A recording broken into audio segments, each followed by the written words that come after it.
right. Okay. So, welcome. Welcome to another episode of StoryHive On Location, Victoria. We're coming to you live from House of Owl, Victoria's co-working club for creators. We're located on the unceded ancestral territories of the Lekwungen-speaking people. Deep bow, deep respect, and deep love to the original caretakers of these lands. I'm Jordan Dack, songwriter, producer, poet, all-around creative troublemaker, and your host in these Creative or Die conversations. I am accompanied tonight by a friend and somebody who I would say bleeds, breathes, drinks, sleeps, runs, dances creativity. I know no one else quite as creative as this person, and although I've known him for a while now, people who are this creative, there's always little corners and pockets of information that you don't know about them. So I'm looking forward to learning all about our next guest, Jake Insley. Welcome, my friend. So good to be here. That's great. I wasn't sure what you were going to say at the end of that, but creativity came out. I wasn't either. You know, I figured that when in doubt, just say the word creativity. No, but usually what we do in this interview series is that we skip the resume and we dive directly into the creative process. And I wanted to do things a little differently this time. So I don't want to sit here and go over the many years of experience and incredible projects that you've been a part of. I think that those will just come out through our conversation. Sure. But what I want to do is I want to give you some rapid fire facts, Jake facts. Okay.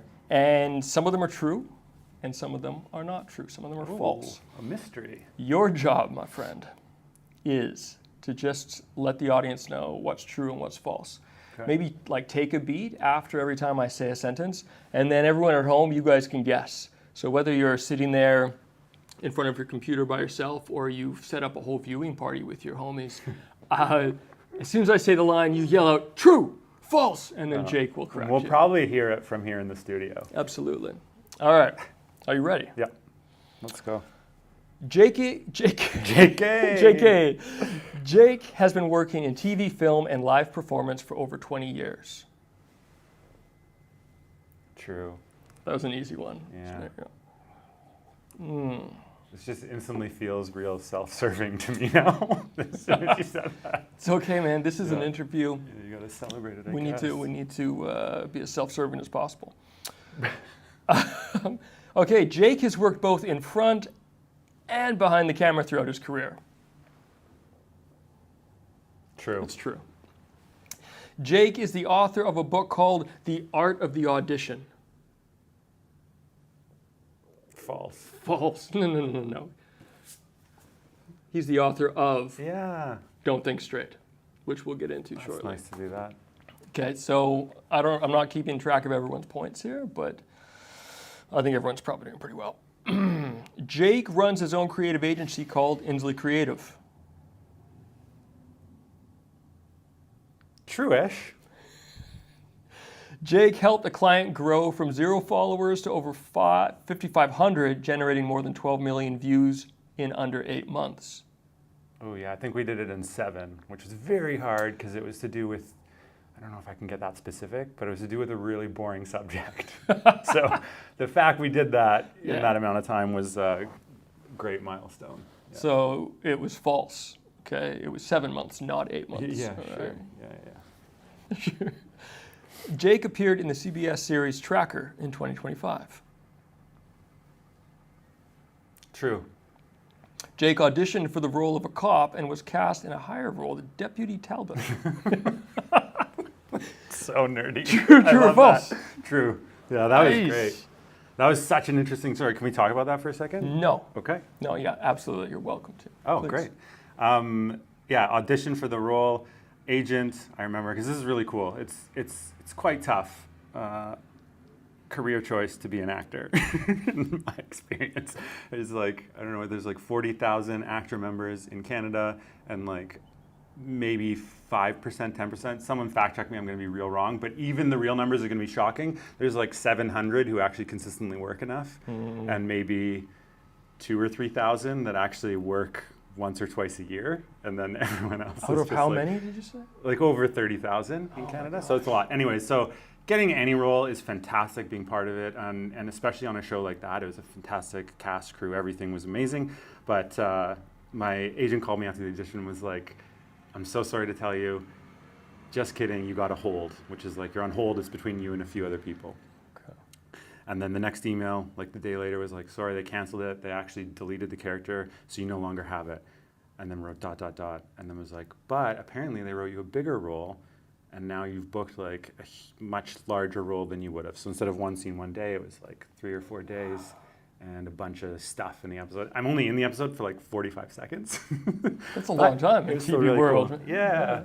And like Justin Hartley and all the people in it were fantastic, and it was a good experience. Anyways, that was like a bit of a roller coaster ride, and that is if we want to get into creativity, which I know you're still trying to do true or false. I'm so sorry for you at home keeping score too. It's okay. It's real frustrating, I'm sure. Is the audition, I did not do what you're supposed to do. And there's been like 3 roles now that I have booked that I just was like, F it, frig it.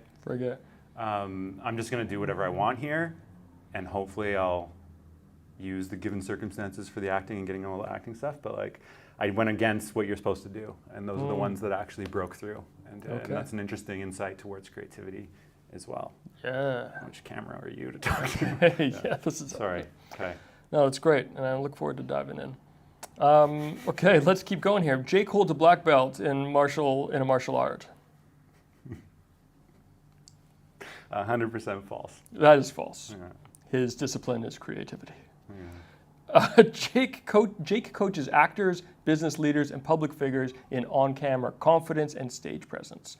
True or false? Yeah, true. Absolutely. The foreword to Jake's Don't Think Straight book is arguably the most insightful part of an extremely insightful book. Very true. That's false. I wrote the foreword. And it's 100% true. That's totally self-serving. Even people have, well, we can both do it. I actually had Jordan write the foreword because this book was a catalyst of writing this thing, was mostly, and I write it in the thing, is Jordan, our relationship, House of Owl, which is this place that we create in. And should I mention my other catalyst guy? Oh, yeah. Yeah, Sure. and Seth Godin. I wasn't sure what names Yeah, we're allowed to say yeah, on yeah, this, of but course. Seth Godin's like a huge, not a mentor, because I've never talked to him. Actually, he emailed me back. Yeah, He yeah. emailed me back. Anyway, sorry. The book was conceived because of my experiences here, working with all the wonderful creators that we have here, and our relationship and stuff. Sorry, go ahead. No. Okay, so I'm going to give these next 4 back-to-back. Yeah. All right? No one interrupt this time. Here we go. guys. No one interrupt. Okay, Jesus. Insley Creative has worked with clients including The Keg, John Montgomery of The Amazing Race Canada. Another one is he describes his creative philosophy using the phrase creativity with impact. Jake has writer credits on IMDb as well as acting, directing, and producing credits. He self-taped his audition for Tracker from Vancouver Island and landed the role remotely. All true or all false? 100% all true. True. All true. Ladies and gentlemen, Jake Insley. I was trying to do an intro for me. So let's get right down to it, Jake. It's supposed to be an intro, and I ruined it by interrupting him like 10 times. You're allowed. You're the Sorry. guest. Okay. You're allowed. So let's get right down to the meat of it. What is creativity to you? It's like just diving into an existential crisis That's right right, off the bat yeah. here. Let me take some tea here to contemplate. What is creativity to me? Freedom, innovation, inspiration, hope, dreams, a bunch of other words. Yeah. Yeah. Those are all the right words. And when you wake up in the morning, do you feel those things, are they waiting for you when you wake up, or is it something that you need to summon and like an incantation? I think it's a spectrum, like many things in human existence, is like I'll speak for myself, not for everyone, obviously. It's always there, and it'll come and go in huge waves, ups and downs and stuff like that.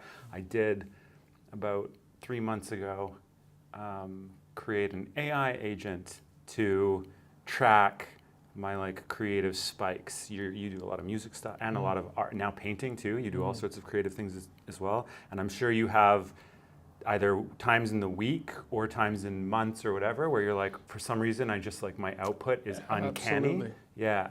So I was trying to track that and figure it out if it was like diet, exercise, sleep, whatever it was. I was trying, astrological. I was getting moon and sun phases, like this AI agent. It would ask and it would search the external factors and then ask me like 6 questions a day, which is like, what did you eat? How was your sleep? How do you feel today? What was the first positive and negative thought in your head? And so like a bunch of this stuff each time to try to track it. And it just didn't work. There's no way to figure it out. Because I've woken up in the middle of the night and we all have like those ideas in the middle of the night that we usually just go back to sleep. And you're like, I should write this, but you're so comfy in your bed, and you're like, I should write this down or notate it or something, and then you ignore it. Yeah. So I've had it come up when I didn't want it. I've also had it come up when I do want it, but sum up, it's a spectrum. So there's going to be waves of it. I don't know where it comes from. I don't know where it goes.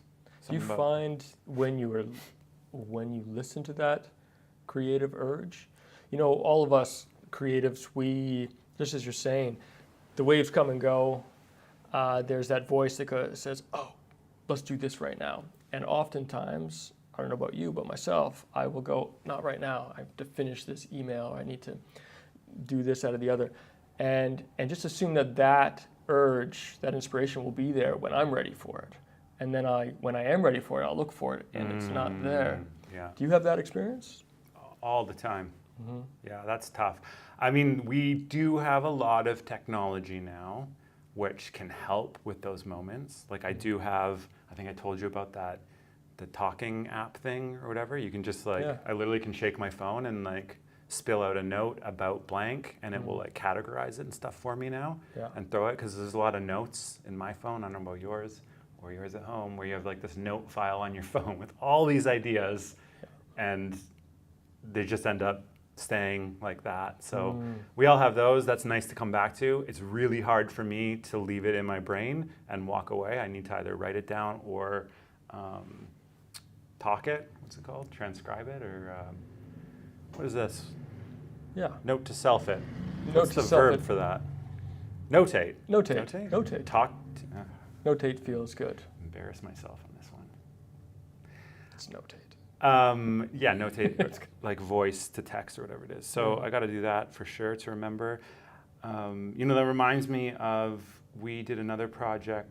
Well, you and I have worked on a few, some really stressful, some not so stressful projects. But there's a moment on whatever one was last. I actually can't remember what it was, but it was you and me and another member of House of Owl were on something, and I pulled both of you aside and I was like, hey guys, I just want to tell you, it's really beautiful to be working on a creative endeavor that's like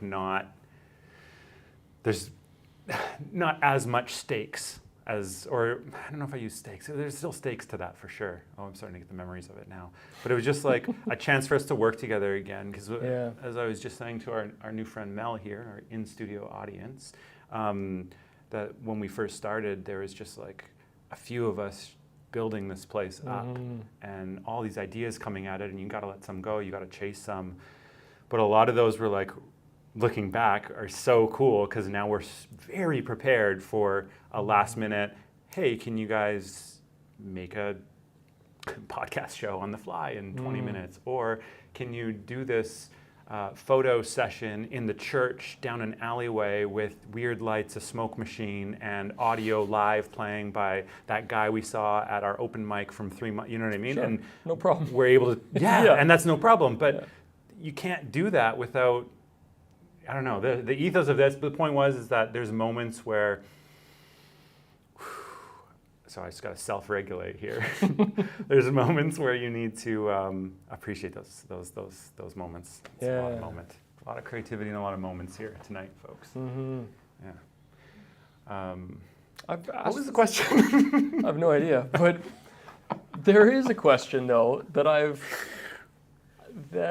asked a few creators recently, and it's strange at first, but I wonder if you feel that there is something very similar to the creative process as there is to problem solving. And problem solving for a creator could be, maybe a songwriter, creative problem solving could be, how can I get to the truth of this feeling? Or like in your acting, how can I really get to the heart of this character? Do you ever feel that it's posing itself almost like a knot that needs to be untied, or something that needs to be carved away to discover? Speak to that. I see. Yeah, I suppose it's a mix of many, many things. That's like, that we could get into a bit of an existential thing too. Problem solving. I think like those are intertwined, or it's like cyclical anyways, because there's going to be creative problem solving for me, for like clients or my own art or music or writing that or painting. But I suppose for acting, I think each craft for me, it's different actually. Yeah. There's a lot of different stuff going on. Like I was just telling you before the cameras were rolling how intense being. I'm in a show right now at a local theater. You can shut them out if you want. Can I? Yeah. I'm at a show right now at Langham Court called Shakespeare in Love, and I thought I was signing up for a fun little rom-com filled with hijinks, but to properly dive in, and I get real nerdy about acting and theater stuff, possibly too serious, if there's a too serious to it or whatever, but I really enjoy it, and I really like finding like the authenticity and the truth about it and everything, so I dive in real deep, and this show has been a masterclass on like figuring out how I can feel very desperate and hopeless and hopeful and desperately in love and not in love and leaning into chaos and out of chaos. And I'm just saying to you guys, I like getting stabbed and slashed by real swords and fake swords because it's a show within a show, and there's dogs and there's the queen, and it's just like, it's an insane amount of character work because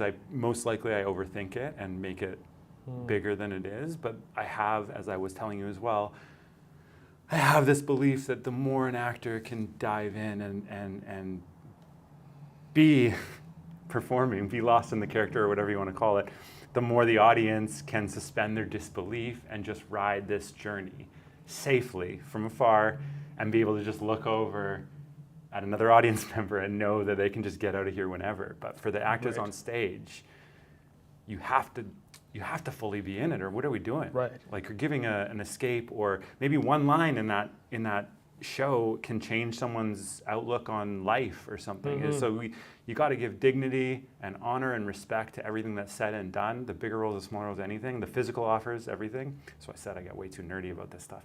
But if you don't, what the frig are we all doing? Anyways, like if you're gonna do it, do it. Yeah, Go all the way. I mean, when you're saying this, I can't imagine getting too nerdy about it. Do you feel that? Are you saying that there's a certain element of overthinking it that might get in the way of your role? I definitely used to. Yeah.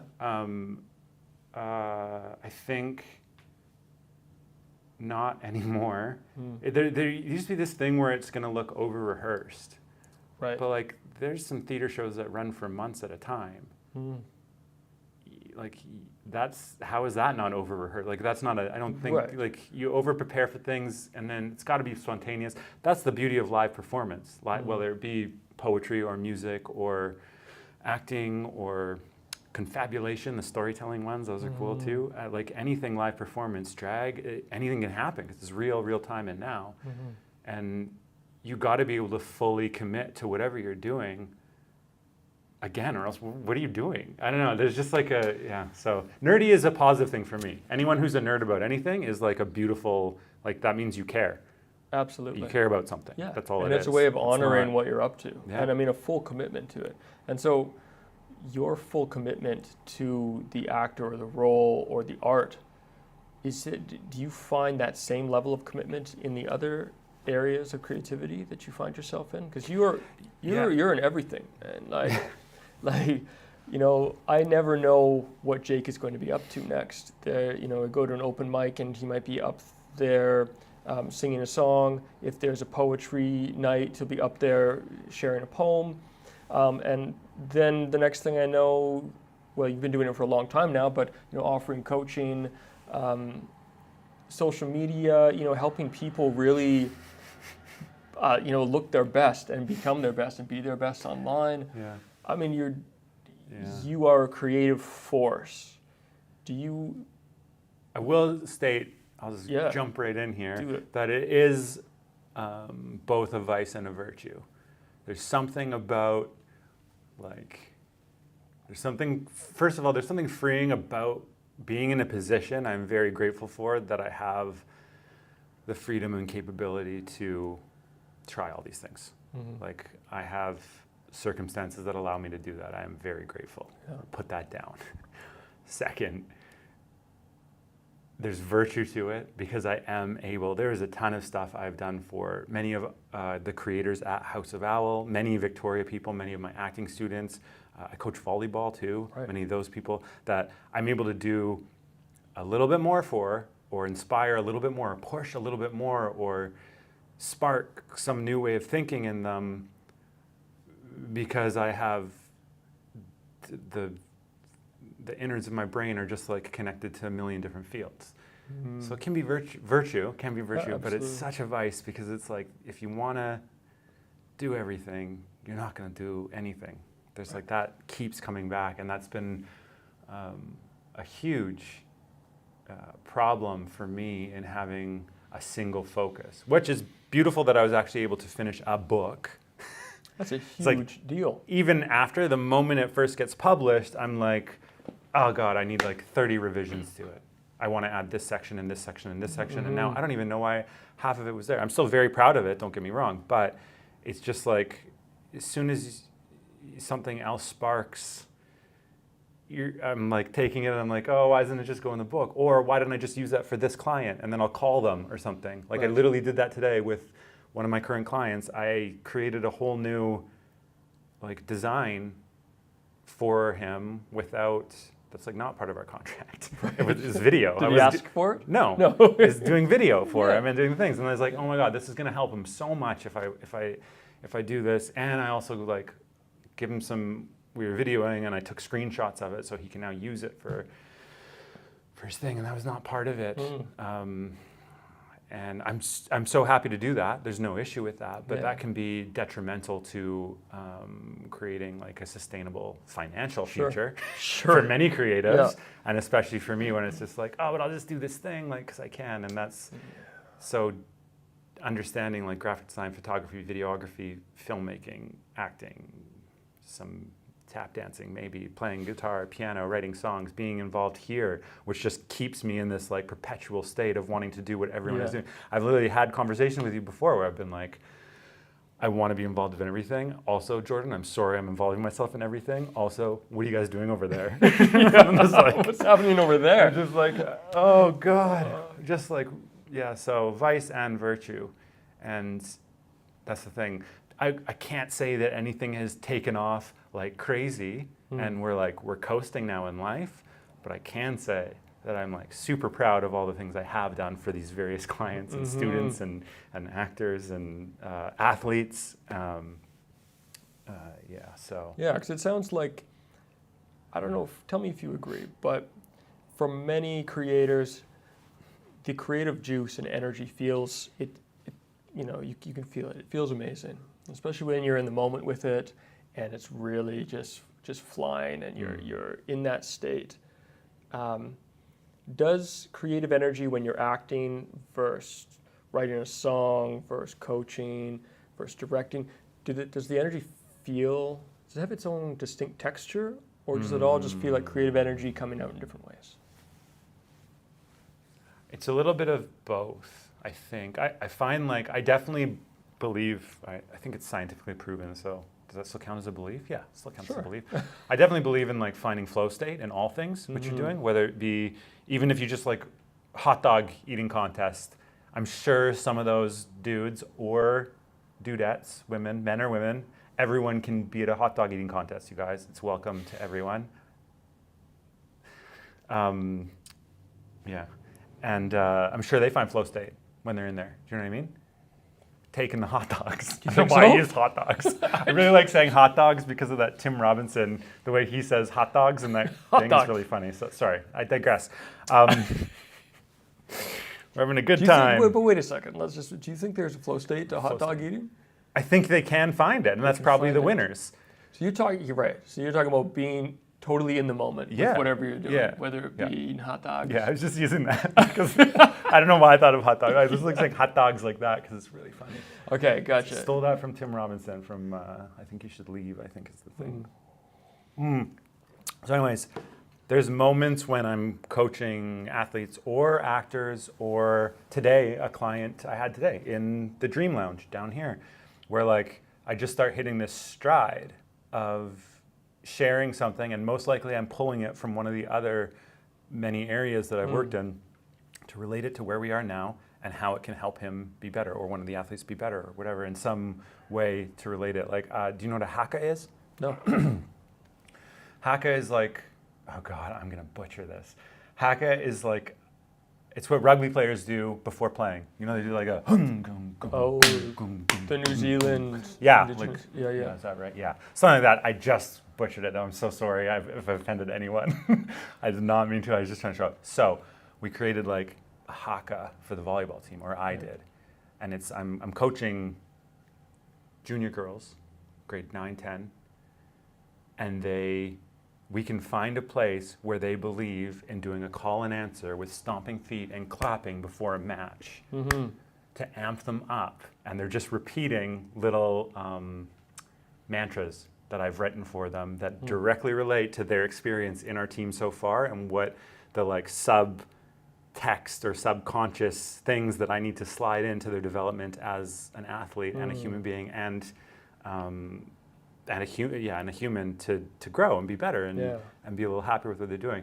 So I remember there's moments like that where like I can almost feel a collective flow state happening when they truly buy in. Now, I'm saying 14, 15-year-old girls, you're not going to get buy-in all the time, but we can try, and we can try to connect, and we can keep trying regardless.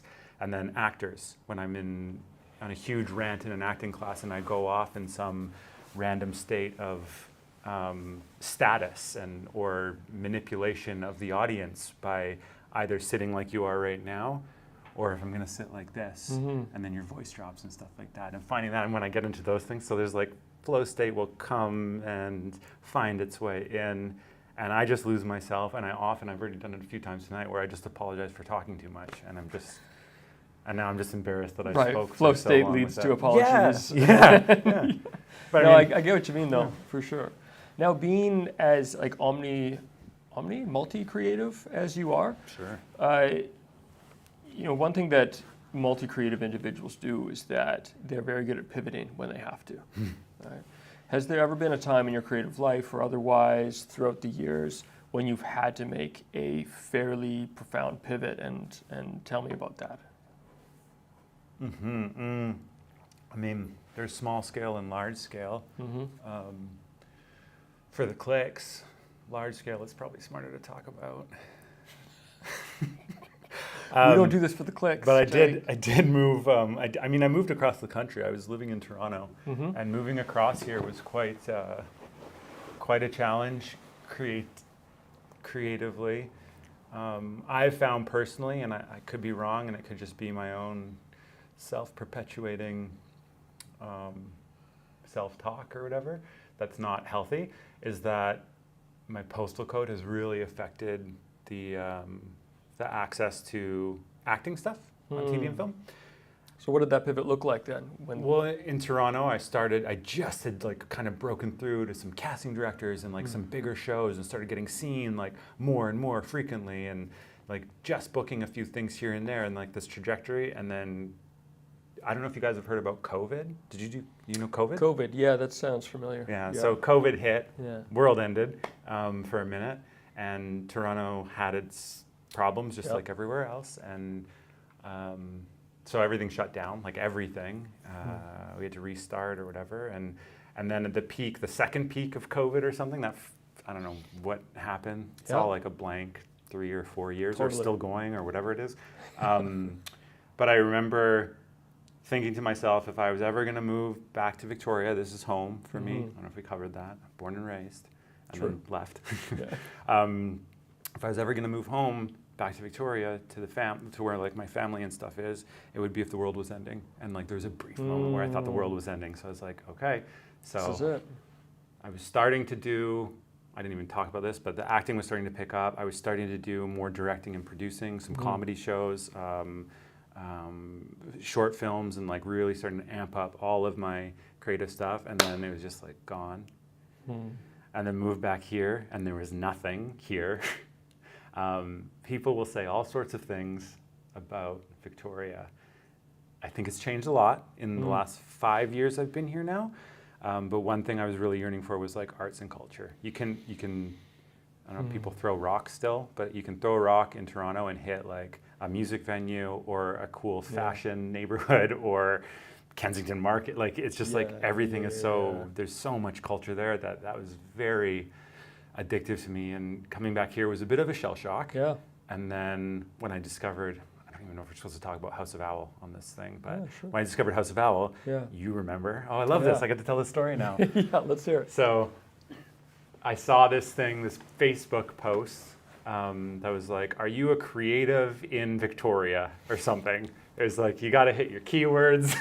You got to hit a pain point for your key demographic there. And it was just like, it was something so simple, but I was like, duh, yeah, that's me. That's me. It was like, I think that's all I remember. It's like, are you a creative? It's probably much more eloquent. You are much more eloquent, but there had been a post and it was like, are you a creative in Victoria? I think it might have been that simple. And simplicity is great for everything. Keep things very simple. You can get there a lot faster. Talking a lot. That's the point. It's okay. And I saw this thing and then came down here for like a group tour.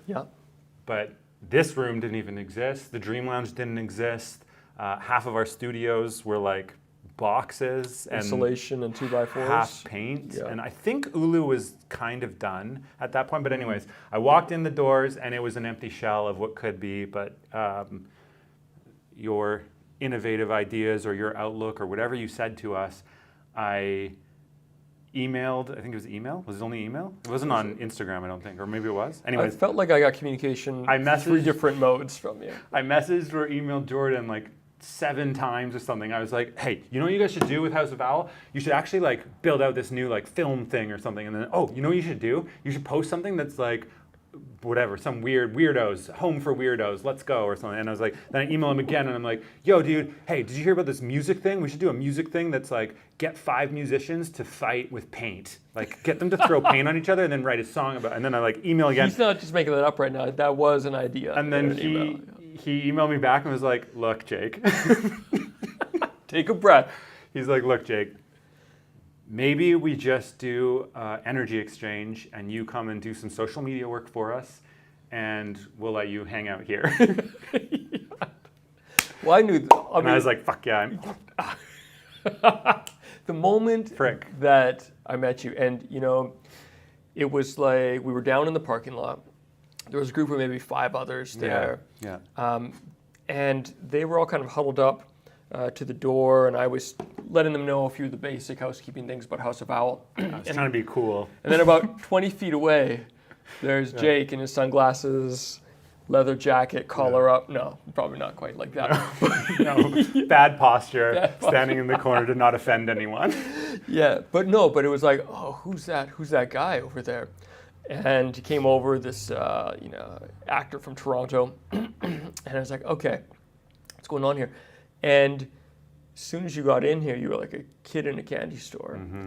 And I kind of, we were going through the tour with the other people, but I kept my eye on you because the reason why we started this place and why it even continues is because of that energy. And the moment you brought that in, it was like, for me, it was a moment of, okay, we're doing something right here because it's attracting the right people. And so, yeah, I mean, even if you didn't take us up on the offer to do social media, we would have figured out a way to just like keep you here. I would have kept emailing you. Yeah. I love that story too. It's so funny. So, all these different art forms and creative forms, one could say that they're all different types of storytelling as well. Big time. And I know one thing that you do with your clients, and you have many different clients, and you bring all of your experience to each realm, each world that you work in. But one of them is to help businesses be seen and get their story out into the world. And what do you think? What lessons from your acting, directing, all the other pieces do you feel like you're bringing to your clients when you do sit down with them? In the past, it would definitely be like a cornucopia of stuff and just shove all the bells and whistles I could towards them till Right, like how about this, how about that? Yeah, how about this? all of these things that were all quite good and all pulled from various other experiences, as we all do. But I think as I get wiser, it's just hyper-focusing on exactly what someone needs. Like, we had 5, I don't want to say the numbers, we had a pretty large amount of money we spent at House of Owl for strategic, what was it? Strategic planning. Yeah. And not only money, but time. Like 8 of us putting a ton of time in to do strategic planning, to figure out what our core demographic was, and our core messaging and our brand message, and the brand cohesion across different things. I mean, I was bugging you about lingo. I remember I wrote I wrote a vocabulary book of words that we should use at House of Owl, but that was like, it wasn't joined enough to where our core ideas needed to be yet. It was there, but it was like that's it. It's like these sparks in the darkness, throw it out at people, and it's just too much. So getting wise and understanding exactly to kind of fit what you need. Because a lot of people tell you what they need. 80% of the time, you repeat back, like RFPs, a request for proposal, back when I was doing like a production company in Toronto. A request for proposal, if we don't know, but I'm sure most of you do if you're in the creative space at all, is like any creator that does blank, so filmmaking, photography, whatever, here's a RFP, request for proposal. We need 80 photos or 150 photos, we need all these things, creative things. Can you do it? How much is it? Send us your bid for the job, the RFP. And it's like, I remember spending so much time, again, trying to throw all these ideas and crazy things at it. And then as soon as you realize that, like, first of all, just repeat back what they need. They already told you what they need. So if you say, I want 80 photos, 2 interviews, and a really cool shot of the whole conference, if it's a conference, then tell them, I want to shoot 80 photos, really cool video interviews that I think maybe add a little extra to it. I think I can add a dynamic or kinetic energy to it or something. Plus, we'll do one big shot of the whole conference to really show how much impact you have on this community. Right. Like I've heard that's what 80%. You want. Yeah. And I can give that to you. Yeah, and that's 80% of the work a lot of the time. It's just, first of all, we all want to be heard, right? And we all want to reach, in spaces that I work at least, and you work as well, any creativity, maybe it is life, but we all want to be heard, and we all want to reach more people to hear us. Yeah. So like, that's a huge thing. It's like, don't throw everything, get hyper-specific about exactly what someone actually needs, repeat it back to them, and then, I mean, if you're like me, you end up giving a bunch of bonus stuff to one of my current clients, but I feel good about that, and he hopefully feels, I don't know if I told him to watch tonight's episode, or they're not episodes, I didn't know if I told him to watch this podcast right now that's happening, but hopefully he feels very heard and that I'm taking care of him well as this current thing. This is like, I just had like 4 emails from him of gratitude before coming in tonight, so it's in my brain. Yeah. Is that a piece too? Is the spoiling your customers? Yeah, I am a firm believer in like, I don't know if it's like under-promising and over-delivering. What's that? There's a better term than that. No, it's close. But I would rather over-deliver. Yeah. And that can be draining for creatives, especially if you're trying to find work. There's a huge issue that I have. It's probably for another podcast somewhere else, but with creatives in their own very, I think, false cycle of self-talk that is starving artist. And everyone's heard that term before. Yeah. And I don't think it should be a term, like, if my what is the Joe Dispenza, or I mean, many philosophers, but like my perception of reality is my personal reality. My personality is my perception of reality. So if I only see starving artists, if I only see that term or that word, that's my personality, and then I'm going to just be that. So there's a real danger in over delivering, right? You can't go too far. You got to be careful and right, because you're undervaluing. Yeah, and or at least cite it that, hey, by the way, I just want to make it clear this was not in our contract. This is well out of the scope. So keep it as a line on the invoice, but show the discount. And maybe don't tell your friends who might want to hire me that I got this much for this much. That's right. Instead, tell them I got this, but he's also awesome and I would hire him again, or something like that. So there's a real danger there. But what did I say? So is there in today's social media landscape, and in terms of businesses or bands or just individuals trying to reach followers, does storytelling play a role at this point in that process? Oh, big time. In what way? Oh, geez. I mean, everybody talks about hooks now, right, for social media, right, for everyone. I think, unfortunately, we're all getting just so pummeled by these ideas of what will work that the message kind of goes out the window. But if you find something that creates an emotional connection with your audience, or that creates a curiosity, and if you get deep into the social media branding thing, it's like create curiosity loops, which is like your hook, but people say hook a lot more. It's a lot easier and it's a lot more approachable. But like curiosity loops, and they say emotional triggers, but I like to prefer to use like an emotional connection. So like if you've written a lot of songs and performed a lot of songs under multiple bands, Jordan Dack, or just 12 Times? 12 Times Pretty. No, nothing under Jordan Dack. 12 Times Pretty. Check them out.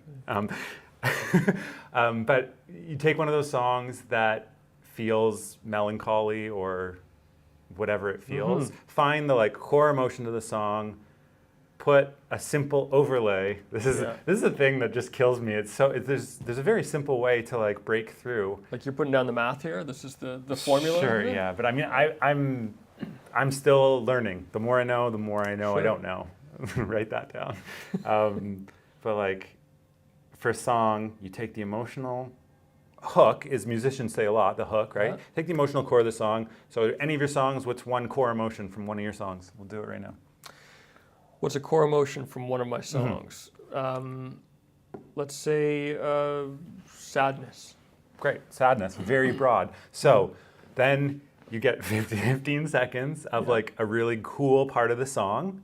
And if you have a music video, sure, but if you don't, just put some visual or whatever, or just film yourself doing it. Yeah, this is deep into the social media stuff. Let's hear it. Everyone feel like a fraud. We all have that imposter syndrome all the time, hey? Put yourself in front of it, play the song, overlay text. When I'm feeling down, I listen to this on repeat.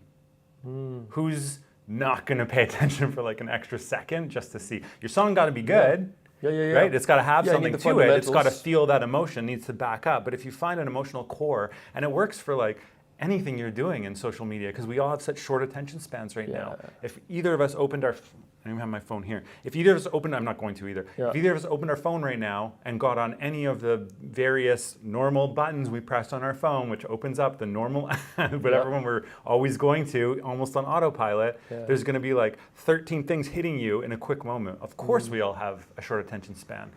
But you can try to grasp that. You use a word a lot, which is disrupting. That's a Jordan Dack word for sure. One of your hearts, I believe. Absolutely.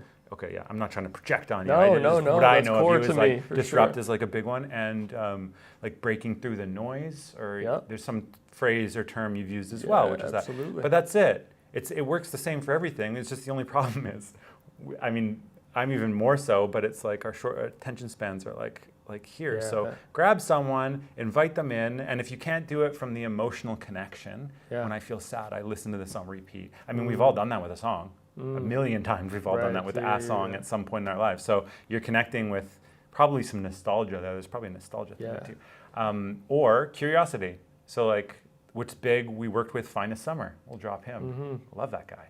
We worked with Finest Summer on that thing out front, right? Yeah. The song Sticks and Stones. Yeah. So we fake someone throwing a stick at him and he gets all freaked out and then snaps to and the song starts. And it's like curiosity loop. So that's not an emotional one, that's a curiosity one. And that's good actually, but it's probably something emotional too, because there is, especially because you think it's real at the beginning. Yeah. You know, there's like, oh my God, what's going on here? Is this person going to be okay? And do you think, like, what role do you think authenticity plays in all of it too? Yeah, I mean, once, getting into marketing talk, but like if you're at the top of the funnel of your marketing journey or anything, even when you first meet someone, we can call that top of funnel, where you're just trying to be broad appeal. If you meet someone new. Like IRL, like you're just like meeting somebody. For the first time. Yeah, okay. You're not your true authentic self yet. You're a version of that. Yeah. But we not drop in, we like elevate ourselves to a state of, this is my best foot forward right now, if we're feeling it. If we're not feeling it, you're probably not truly meeting someone anyways. You're going to shake their hand, put your eyes down, and move on with your thing. But if you're engaged in stuff, we're on like top of funnel, which is broad appeal, awareness, and just being like what your version of probably somewhat of pleasant is, if we can. I don't know. I don't want to project on anyone else. You guys do whatever you want. But like, I think that's...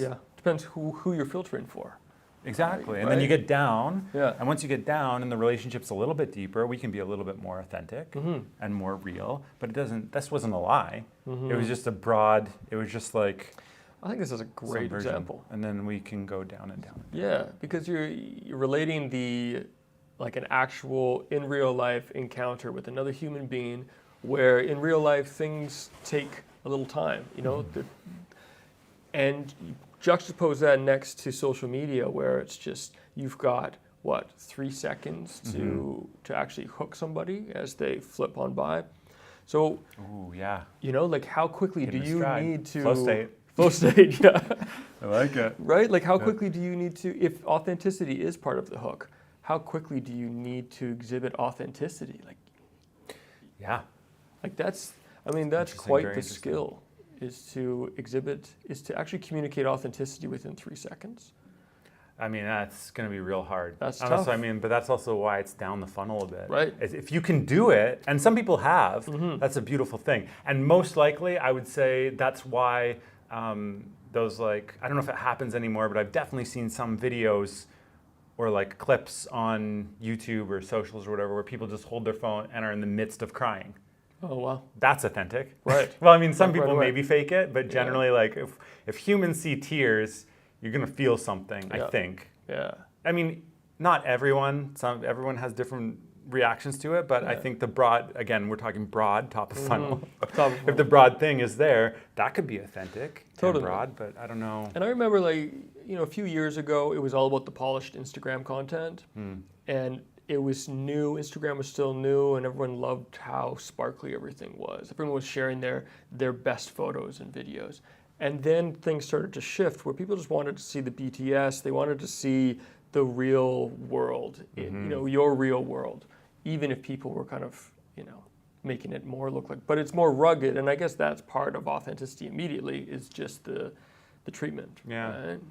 What I see a lot, which is really cool now, these things are breaking out too, so if y'all can do it, if you want to blow up on Instagram or TikTok or whatever it is, is like the setup on your top half of the screen and the shot on the bottom. So it's just getting another camera, though, is the thing. Like, if we're doing this and there's a camera behind the camera, and it would say the setup, so it shows our cameras, our studio lighting, everything, our mics, everything. On the bottom frame, and the top frame is the shot. So it says the setup, or vice versa, or whatever, but those are like going crazy. And that, I think, is, first of all, the short attention span. So I'm bored up here, I look down here, I see how they're doing it, now I see what it looks like, now I see how they're doing it, now I see what it looks like. I love that as a filmmaker. You would love that too, as a filmmaker, videographer, photographer, whatever. Totally. But the interest there, I think, is that we get to break through. It's very inspiring time that humans are interested in not only seeing the finished product, but seeing how it's done as soon as possible. That's like pretty cool. If you look at like the underlining psychology of that, if me wanting to understand how it's done, maybe I'm never going to redo it. Maybe I am. But if you think about learning a new skill as like a new synapse connecting in your brain, which is true, right? Yeah. New things fire and then stronger connections go in the old noggin up there and the brain nuggets. More are happening, which means you're getting smarter, you're getting wiser, you're getting whatever. But like, so this, even though it is pandering, because it's attacking our attention span, shot, setup, shot, it's actually creating like, it's cool that people see that because maybe they're going to create it's educational. I don't know, there's something really interesting about that. So what do you think, because I agree with that, like that's the content that I love, right? But that's a nice little segue into the question about AI too, because, you know, where creating this incredible epic shot was once like, hey, look where the lights were, look how we, you know, this person swung on a rope, but we green screened the rope out and now they're flying. You know, when now behind the scenes is like, check out this prompt that I came up with. I would love to see right? that. The setup is just the setup is the prompt. typing a prompt and the shot is like this. Oh, maybe I'll post that tonight, actually. So what do you think about, I mean, you're welcome to dive. I'm going to do that one. That's really funny. It's a good bit. Yeah. And you're welcome to dive into some of the ethics, your own ethics around art and AI if you'd like, or steer clear of it. But I'd love to know, how is AI becoming a part of your creative process? Yeah, I mean, this is polarizing. So put your seatbelts on, everybody. So 50% of you plug your ears. It's going to get real polarizing maybe, but I use it almost every day. Certain LLM, or like large Claude or Gemini or ChatGPT in some way or another, not to make stuff for me, but to quickly bounce ideas. Did I tell you the thought space that I was working on a project that was going to be, and this is the core of it, is that like, AI to me, the large language models, again, like your ChatGPT, your Claude, your Gemini, your DeepSeek, whatever else there are like, they have an amazing capability of combinational data access. So combining our keywords that we prompt is what it does, right? And then it spits back pieces that it's found on the internet or whatever it's been trained on. I don't know that. I'm not that into it. I don't know the back ends, but like whatever it does, it pieces it all together from what has been, which humans have created anyways. So you always got that argument. That's a whole nother conversation. But we're taking combinational data access in an infinite state. Is your AI world, is what my ChatGPT or my DeepSeek is living in, right? It just has access to all this stuff.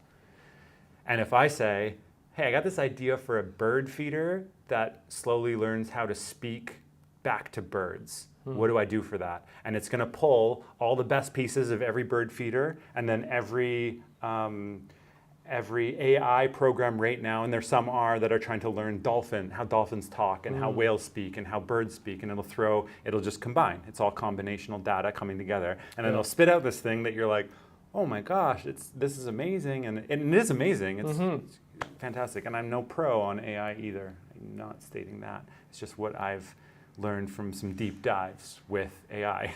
That it'll combine these ideas. So I I prompt in or speak in now. Just a second, let me just put you on. Just so everyone knows, I've known Jake for a while now. One thing that is certain about Jake is that he's one of the most humble people that I know, and he will undercut himself at any opportunity that he can get. And so he may say, oh, I don't know much about this, I don't know much about that. Be sure, assume he does. Okay? Or he'll get ya. Because he's said that like 4 times tonight about things that I personally know that he has a great deal of experience and wisdom in. Please continue. Combinational. That's AI for me. Sorry, that we can sum it up right there. Is it like, you have an idea, throw it in there, and help it bring together other thoughts that connect to it. It like connects some dots. First of all, you still prompt it, and you better fine tune it afterwards. There's no time where I've used it for like, I hate this word. For some reason, this word really gets my goat, but ideating, Yeah. I don't, there's something about that makes it too blank. I don't know what it is. But when someone's like if you go on LinkedIn right now, there's like 1,000 AI creatives that are like ideating the best of blank, like something. Right. And ideating is something about that. That's just me. I Like think corporate speak? I don't know. Maybe. Yeah. It's like gives me the ick. Anyways, I don't even know where I was now. I'm so sorry, everybody. Well, AI in your workflow. Yes. And yes, I do use it. yeah. Combinational data, it's expansive. It's so expansive and it's really cool. Exponential potential to take random things. Like, I don't think I'm going to do it anymore. No, I'm not going to do it anymore, so I'll share it. And there's other businesses anyways. But one thing I had was like, I make birthday cards or Christmas cards for people. When I make them, I literally find a photo or I take a photo secretly of me and that person or those people, and then I will go design a card and then print out the card on cardstock and then fold it so it's like a very personal card, right? Yeah. And I was like, oh my gosh, what if there was, no one, if you guys take this idea, give me a little licensing or something. But I think I know because I did some research, there's 2 companies that are doing it, so hopefully I'm not ruining my chances of being a millionaire. But I was like, why isn't there just an ATM instead of a whole card aisle that you can use AI, put in a picture of yourself and say, make me a birthday card and print it out right now in a proper stock that I can go give to my family instead of having to do it at home with like figuring out a printer and the proper stock and bending and shit. Yeah, that's a leveling up. But do you remember the kiosks that used to be in Hallmark where you could go in and choose the picture? You couldn't load your own picture. You could choose from a variety of pictures, choose messages, put them together, and it prints it out. I don't. So see, it was kind of already there, but also I'm sure that was real janky and it was real work. janky. That's why it's not here anymore. Yeah. But with your own photos and like completely customizable. You take the entire Hallmark or Carling. What's the cards? Carlton. Carlton or Hallmark. You better give me some money for this if you use it. But like Hallmark or Carlton could just make a deal or build it themselves where they throw every card they've ever made into the system.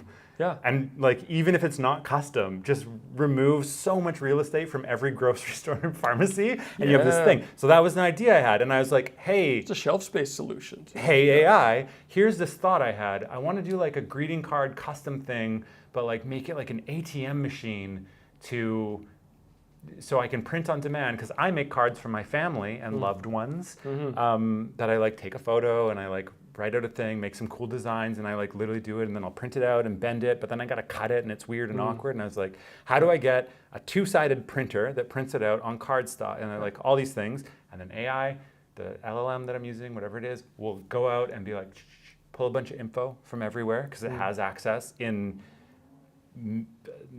0 seconds or like 2 seconds, come back, or what is it, thought for 14 seconds, whatever it is, comes back and it's like, okay, here's your options. That's a great idea, Jake, or inspiring idea, Jake, or whatever the general top line is. And then here's what you got. You have this and your MVP is this and this and this and this. Oh my gosh, that's a good idea actually. And then I'll say, okay, can you do some quick deep research if any other companies are doing this right now and find out and then send me back what their demographic is, what their thing is, what their other thing is, what their other thing. So how you use it is very important and I think that it's very user forward. That's why human can, there's also the argument, sorry, I'm getting way off now, but that's combinational, that's AI in my workflow. That's one example that I did. And then down the road after I found out, I think there's 2 European countries that are already doing it. Getting a patent for it is a lot. There's so much. I'm giving it up. So you know what? You guys can have it. If you want to throw me a couple bucks, if it works, go for it. Well, you know, it's good that you did this show because copyright. It's copyright. This is like as close to copyright as many people get. It's just it's in the world. There's a timestamp on this video. So Jake's idea. Okay, but also the other companies that are doing it, versions of it. You know, give them a couple bucks. You know. So I've stumbled upon conversations that you've had with other creators a few times. I've eavesdropped, overheard, advice, wisdom that you've offered them from your experience. What is a conversation you've had with creators that you feel like you keep having, a conversation that you big think time. a lot I of can already creators. answer that. Yeah? Hit me. Stepping into your power. Ooh. This is like more mindset stuff. And this is where coaching came in so useful, because as soon as I started coaching, got a bunch of books on coaching mindset, champion mindset, all of this stuff, self-talk, good self-talk, all of the psychological underside of athletic performance, but it also works in every endeavor. And there's a lot of people who offer so much to the world and aren't willing to just stand in front of a camera, if we're on the socials, back to socials, or stand up wherever they are and speak. We want to call it their truth, their authenticity, whatever they want to share with the world. And it's like so many conversations are just like, yeah, you're talented. No, we already covered that. I don't need to reassure you. Right. We've already gotten there. Yeah. Stand up, walk in front of a camera, share your song, your poem, your story, your brand message. Like one of my old clients is like, I don't want to be loose about that. I want to be tight about this and not give it away, because I don't want to affect them negatively, which don't think would be negatively, but we want to be safe in this space, because it is a safe space. Nice connection. Ooh, connections, right? I just gotta say, it's an honor to sit back and watch your mind work. Brandon, it's all these light bulbs going off, right? Yeah, that and this. It's like one of very specific. I don't know how to. Let me rephrase real quick to make sure we keep them safe. A teacher that I know in a space that is artistic has been doing what they do for like 30 years and helping people, like big time. And a lot of the work that they do is one-on-one client work. That's the nature of this business. Yes, I'm being clever about it. It's good. We're safe now. And I remember having a chat. I was working with their social media and their video and doing consulting on camera work and like live stream, like building backgrounds for the Zoom calls. So it's like cool and feels brand cohesion and stuff. And I remember being like, when are you ready to stand in front of the camera and say, what I offer to people is really good, it's working, you should join too. Because you have 5,000 followers or something. Like, this person has a ton of like credibility. The authority and credibility is built into them already over 30 years of like backed thing. And they were like, I don't want to stand in front and say that I'm good or that I do it, because I feel like I'm pandering or like I'm something. And this is it. I mean, many of the musicians we have here I feel are far, and Victoria, actually this is great. Thank you for the segue. The artists in Victoria, as I've been here, I feel have so much more to offer. But unfortunately, because we're next door to Vancouver, such a huge metropolitan city, that it's like we're the little brother or little sister always, and it's always this like less than feeling that I get in acting, in filmmaking, in photography, in maybe poetry. I don't know that world as much, but maybe that, in writing, in all of the crafts that are going on, is like, it's always this like down look a little bit, and we're there. But the artistry is like, there's something there that's just not, it's untapped. Yeah, well, I've seen you in many arenas step forward. Like, I've seen you, and maybe you've even said out loud, like, I am scared right now. And then you always step forward anyways. Oh, me? Yeah. Yeah, I'll admit it. Yeah. It helps diffuse if you admit, that, it sometimes. Well, like that process of being scared but it's also like, and stepping forward anyways, has that always been part of Jake, or is that something you learned along the way? Because that's a pretty essential part to being a performer, or really just stepping into your power in anything that you do. I think, that's what we were talking about. I got way off topic there, sorry. It's all good. But stepping into how wonderful everyone is. Everyone's got so much to offer. That's where I was. So sorry. Thank you for getting me back on track. I got you. Let's get there first. Let me finish that thought. I think, was I finished? A lot of people, unfortunately, because of the little brother thing, that's what I was saying. Because of the little brother, little sister feeling that we all get, or at least I do, and again, I don't want to project on people my feelings, but I feel like it automatically forces us to feel less than. And no one should feel less than. What are we doing? Again, this is like the stage stuff. What are you doing then? Why do you want to create at all? What that urge that you have to make something, to write a line of poetry, to write a word in a book, to paint a picture, to do anything creative, is like, if you're gonna do it, you're already doing it, so love it, share it, be proud of it. If no one likes it, they're just not your audience. They're not for you. Yeah. That's a no for me, dog. Yeah. That's fine. Because I'm going to find 1,000, there's 8 billion people on the planet, maybe more. You're going to find someone who's going to love your stuff. Yes. Really want to swear. I keep almost swearing. I'm so sorry. You're going to find someone who's going to love your stuff. And that's like, I think that's it. Like, step into it. I don't want to name other members here for that, but there's a bunch of musicians that I've worked with in the strategy sessions that I like hang out and do with people. And I'm like, here's like a clear 1, 2, 3 easy path for you to get 1,000 views when you're getting 200 on your thing. Yeah. And they're like, I'm not ready yet. I don't want to do that yet. I'm like, no. It's not about being ready. Like, you have a song recorded, you have a music video or your face, and you have like we were talking before, the emotional connection you can do. Yeah. Like, that's all you need. You're already there. Like, you've already done the work. Yeah. Share the work. Yeah. What else are we doing it for then? Unless you're a hobbyist. Yeah. I do a lot of music myself that I always claim, I still don't know if I'm being honest with myself or not, that I feel like it's just like a hobby. And I like doing it. It's therapy for me or whatever. Or spiritual practice in a way. Yeah, absolutely. I then forgot your next question though, sorry. My question was... I pulled back to the step into your power. Well, put in another way, is what role does courage play in your creative process? Oh, that's what we were Or fear. Yeah. Tons, but also that's like learned in practice and kind of forced upon at least my, we'll say, lived experience, because when I first came back here, I started teaching acting, and then I started teaching more acting, and then I got asked to teach more acting, and then I got asked to teach private acting, and then all these other things, and then coaching. Yeah. And then I didn't work specifically with artists here.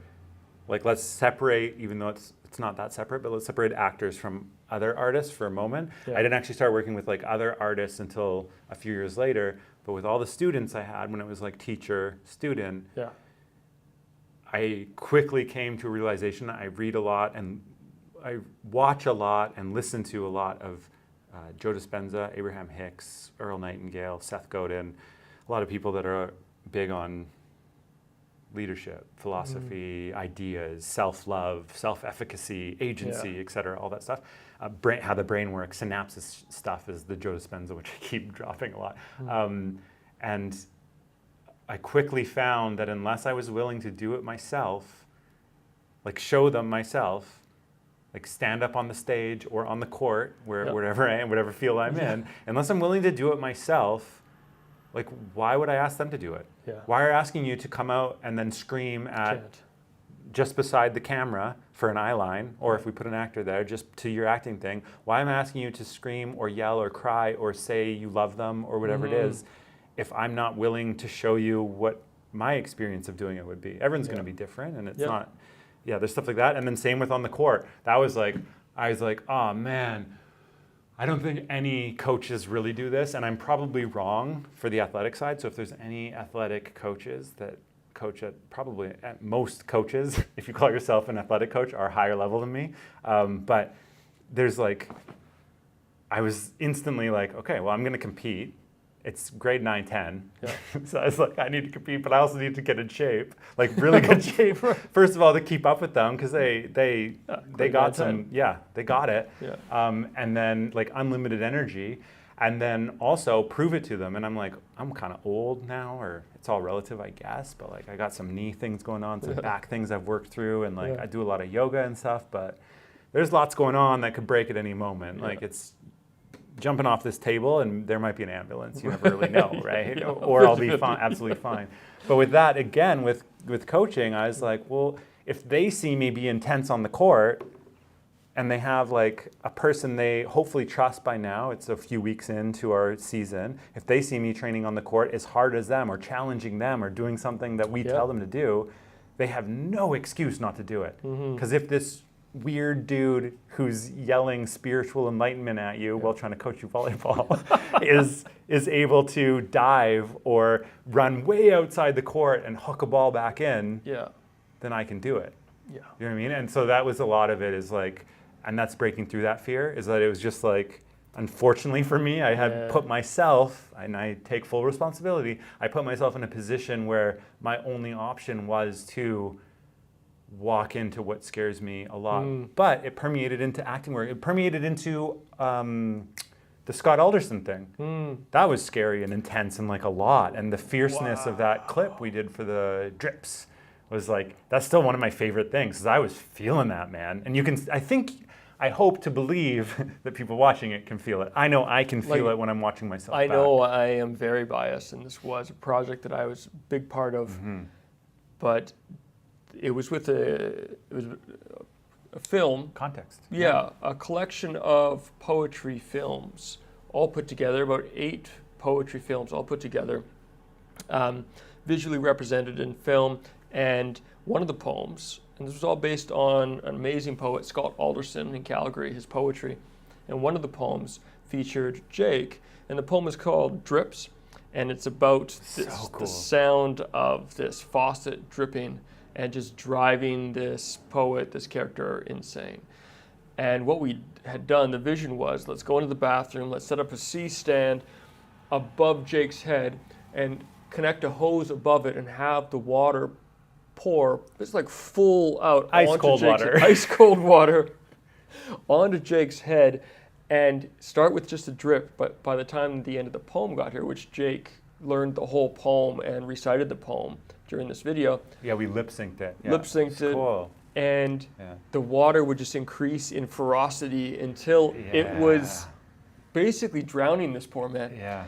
And I know I am biased, but it is literally one of my favorite pieces of film anywhere, in any project.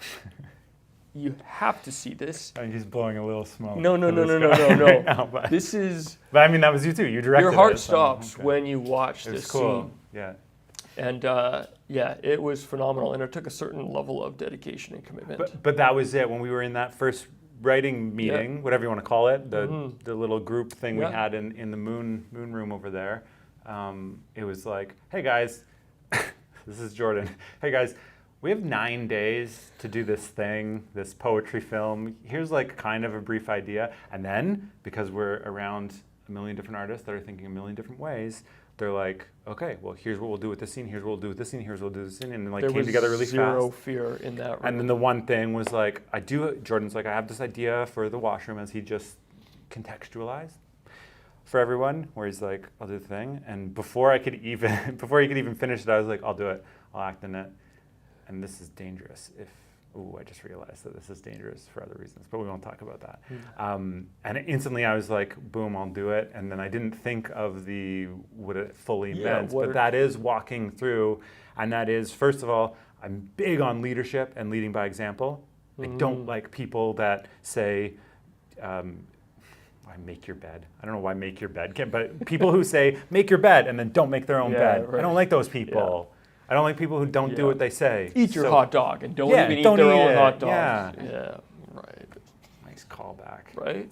So anyways, I have a real issue with that. Yeah. And so when I realized that, which is probably back to the coaching and stuff, and which brought me into the super deep acting thing or performance drips thing or anything else now, it's like, if you can't step into that, this comes back to the stage again. What are we doing then? Are we doing? Like, if you got one life to live and you have an opportunity to do something that's super fearful but safe enough that you're not going to die. I might have drowned in that one. No, I wasn't going to drown. But like, I don't know, there's just something so special about having those opportunities. And then I'd rather look back and say, oh God, I shouldn't have done that, than, oh God, I wish I did that. Right? Oh, yeah. That's a good soundbite. That's good. Write that down. Now. Okay, we've run out of time, but I've got 3 questions. Yeah. Okay. 3. Tell us about this book. Oh, geez. Oh man, my mind is going all over the place right now. So I forgot I even wrote a book. Because of all of this. Let me tell you, Jake, you wrote a book. Yeah. And I keep it on my desk, and every once in a while when I feel the creative juices aren't flowing or I feel stuck, I'll pick it up, I'll open it up to a random page, and I'll read about somebody who I didn't know about or who I knew about, who pushes me forward. I chunked it. It's chunks of like inspirational content built around people who hopefully I did my research right, but didn't come from trust funds and arguably changed our culture, our world, and became icons. So like people like Rihanna, Seth Godin, Ta-Nehisi Coates, Usain Bolt. Like there's so many people who have done amazing things and changed our world and changed our culture that they didn't come from money. They had no backing. And Melanie Perkins, I love her story. At 19 years old, Melanie Perkins created a yearbook thing, a yearbook program for her high school because no one could use Photoshop back then, and decided to turn it into a business called something. Went to San Francisco, pitched this idea that makes really cool graphic design and photo stuff for you. No one said yes. 100 people said yes, 200 people, whatever, and then eventually broke through, and that is now Canva. So a 19-year-old from Australia got no so many times for this amazing idea that's effectively changed all of our work. Like everybody, not everybody, lots of people use it, billions of dollar company, millions of people, if not billions, use it. And it came from like an idea of not thinking straight. That's kind of the core element to it. Where can we dance with the edges of what is normal? Because that's how change is made. Which also brings me to two more things. One, I had this revelation last night when I was thinking about doing this show, is that creativity is progress. And you can't have it without creativity.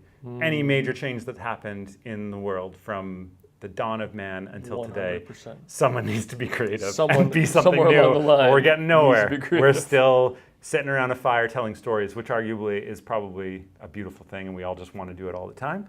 But And creative. and we'd still be there, right? Shoot, I don't know how much time. Are we done? I mean, we're over time, but Oh, that's... I'm going to share these two more yeah, things yeah. then, anyways. Maybe it'll be something. Exactly, we're already Yeah. over time. We might as But well like- talk a little longer. But like the early humans or early Homo sapiens or whatever, the first man walking, it was like groups foraging, and one person who's probably the leader would need to go taste a mushroom to see if it was poisonous or not. Right. Are we going to eat today? I don't know. I'll go taste this random vegetable or whatever thing growing and see if it's good or not. The explorative and creative, like that is what I think the like creativity is. It's like, hey, you know what? Instead of just eating these like worms in the ground, why don't we see what this vegetation might do to us? But someone's got to do it. Someone's got to step outside. Oh, I wish this was in the core of it. Someone's got to step outside, like your safety zone, to be there dancing on the edges. Yeah. And that's kind of this. The idea is there, but the idea is in creativity in general. 100%. Okay, well then that brings me to my final question, which is, if you could go back and have a conversation like this, but you're sitting there, and it's not me who's here, it's your younger self who's about to step into a creative life. What would you say? What would you offer to that younger version of you? Oh yeah, I'd say like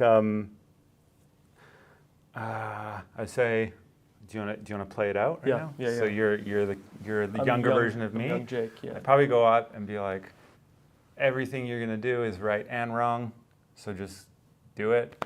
Be kind, be nice, be respectful, have empathy, all the good things. And then, if you want to do anything, it's gonna come down to how much you care. And I'll go like this, and we can do it. And you at home and in the audience can do it right now.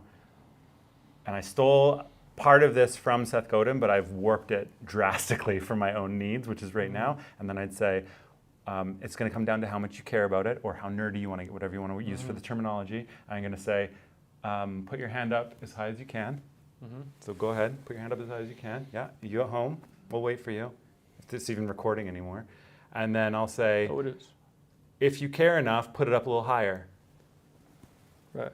And there's no one on this planet who can't put it higher, and it's got to be Right. your choice. It's you need to choose to care about something enough that you're going to put your hand higher and use that metaphor anywhere you want. I In love any that. field, that metaphor works with my athletes, actors, anyone, and it literally gets to like a core subconscious thing of humanity is that like if we're willing to care and go any version of who we're going to be or any distance we want to fly or run or jump or whatever it is, it's going to come down to how much you care and how much you're willing to just, sorry, to put your hand up a little higher. Yeah. I love that as a physical metaphor for literally like how we can all endeavor to be better versions of ourselves. And I love the fact that no one can put your hand up higher for you. You know, like at the end of the day, you're going to have to care. Yeah. You know, Yeah. it's got to be you. Yeah. Yeah. Or else, what are we all doing here? What are we doing? What are we doing? Just going through the motions. The final thought on that is, because I do that with my athletes as well, about volleyball. And the final thing I want with that is one day I can't wait till they jump on each other's shoulders to get their hand higher. Yeah. Because then that gives us teamwork. Yeah, right. And that's a whole different thing. That's more teamwork. But in general, humanity, put your hands up. Put your hands For up. you, though, not for someone else. Well, I'm going to end like this. Jake, thank you so much for joining us on Creative or Die. And big shout out to TELUS STORYHIVE On Location Victoria. It's been awesome. Awesome conversation. That was great. Thank you for having me. Yeah. And Talk a lot. Yeah, we'll turn off the camera now and talk for another hour. Yeah. But that was TELUS STORYHIVE On Location Victoria. I'm Jordan Dack, your host. I look forward to connecting again in the future. Be well, be wild, and care. Oh, put your hand up. Sucker for a high five. Hey! Nice. And now here's the great part where I stand up and I turn off the camera myself because I'm a one-man crew. So here we go. I like to look into the eyes of the viewer.